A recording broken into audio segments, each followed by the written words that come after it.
Parcă din tot ce-am avut doar inima mea era plină.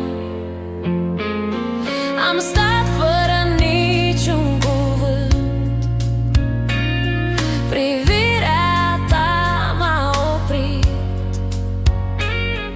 și în ochii tăi am găsit un vis pe care l-am dorit.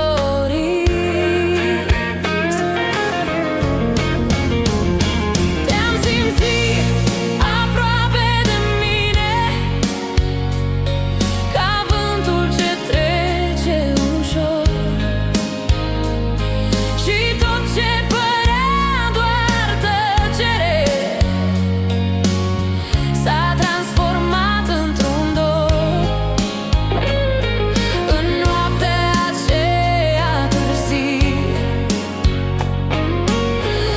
am înțeles fără glas că drumul meu printre stele la tine avea să mă lase.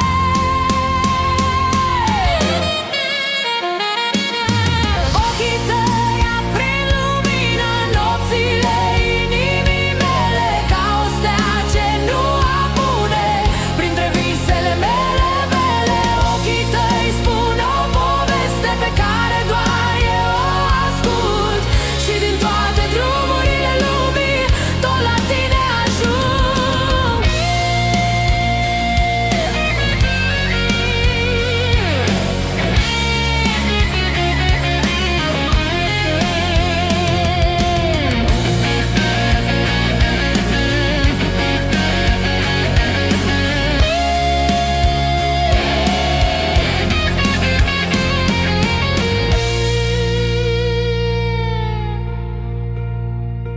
Când orașul adorme încet și timpul se pierde în noi,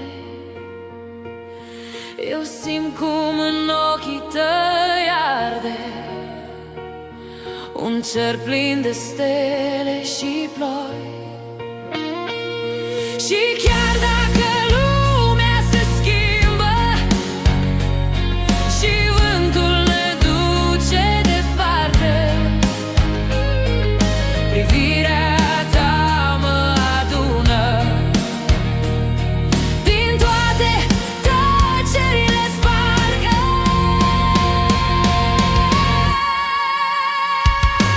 Ochii tăi aprind lumina nopțile inimii mele, ca o stea ce nu apune printre visele mele breve.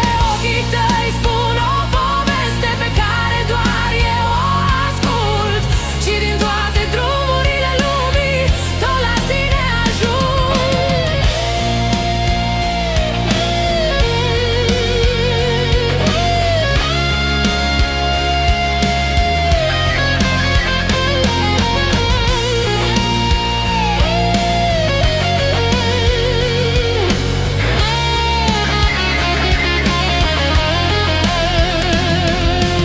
Ochii tăi aprind lumina peste sufletul meu rătăcit, ca o stea ce nu apune peste tot ce-am iubit.